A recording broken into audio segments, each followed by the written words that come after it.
In Havana, behind closed doors, a new figure is quietly shaping the future. Known only as the grandson, his name is rarely seen in public, yet diplomats on both sides know he is real. Rumors swirl about his secret meetings and coded messages. Some say he is the key to a new era between the United States and Cuba. His presence is both a symbol and a secret. Descended from a revolutionary leader, he carries a powerful legacy and enormous pressure. Can one person, shaped by history but dreaming of change, shift the course of nations? This is not a spy novel. The grandson is a real person, operating in a world where secrecy is a necessity. His story is rooted in fact, not fantasy. His true name is known to only a few, but his presence is felt in every recent discussion between Cuba and the United States. He is the grandson of a revolutionary leader, but has chosen a different path. He prefers quiet negotiation and subtle gestures. This makes him a rare bridge between two worlds that have long misunderstood each other.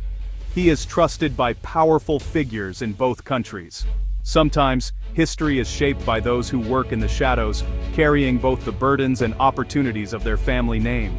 The relationship between the United States and Cuba is one of the world's longest political standoffs. It began in the early 1960s after Cuba's revolution. The US imposed a trade embargo, hoping to isolate the new communist government. In response, Cuba turned to the Soviet Union for support. The world watched as the two countries nearly went to war during the Cuban Missile Crisis. For more than 60 years, suspicion has ruled every conversation. Travel, trade, and even letters between the two nations were blocked. Families were separated. Both governments used the conflict to rally their own people. In the US, Cuba became a symbol of communism's threat. In Cuba, the US was painted as an imperial enemy. Efforts to change this relationship have often failed. Leaders on both sides feared looking weak. Attempts at negotiation were met with protests and political backlash. Even when small changes happened, such as the reopening of embassies in 2015, progress was slow and fragile. This long history makes any new effort at dialogue risky.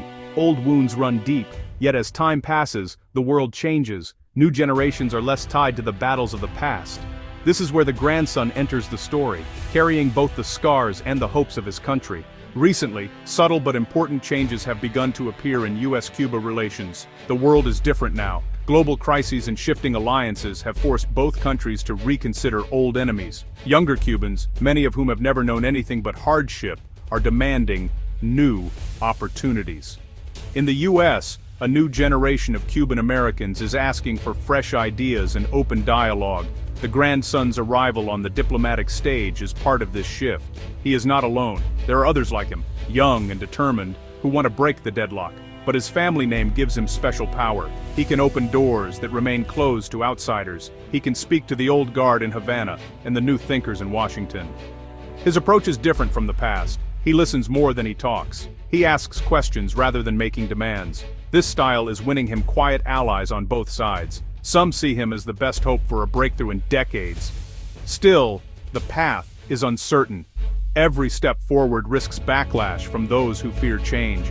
The grandson must balance hope with caution, knowing that a single misstep could erase years of progress. Generational change is a powerful force in politics. The grandson is part of a new wave of insiders, people with deep roots in the system, but fresh ideas in their minds. They understand the traditions and fears of their elders, yet they are not bound by the same grudges. They see the world through a different lens. This new generation believes that the old ways have failed. They are willing to take risks that their parents and grandparents avoided. For the grandson, this means reaching out to former enemies. It means asking hard questions about what Cuba really wants from the future. He is not afraid to challenge old slogans or rethink sacred policies. But being an insider comes with challenges.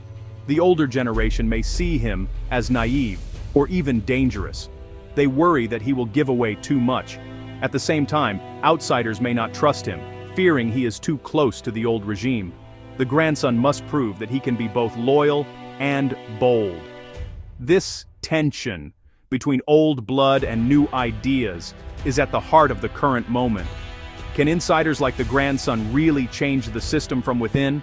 Or will history repeat itself no matter who sits at the table?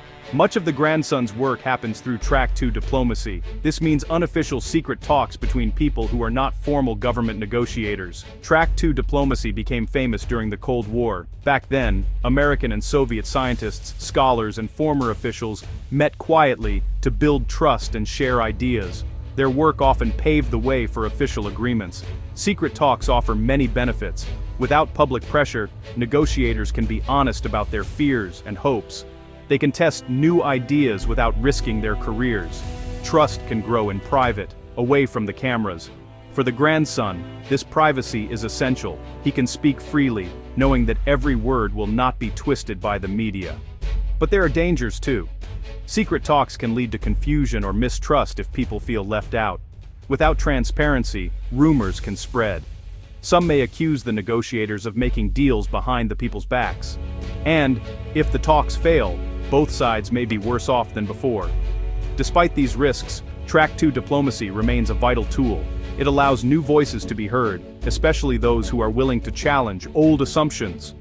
The grandson's efforts are a test of whether hidden diplomacy can bring real change.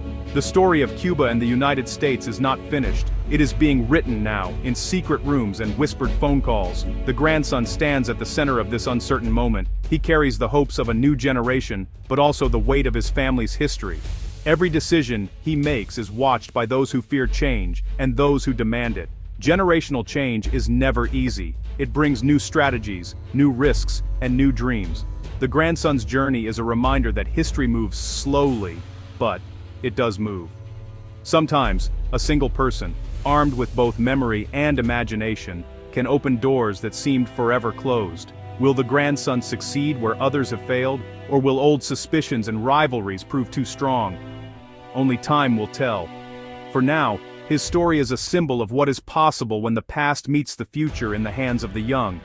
As the world waits, one question remains. Is the grandson truly changing US-Cuba relations, or is he just the latest player in an endless game? The answer, like the talks themselves, remains hidden, waiting for history to decide.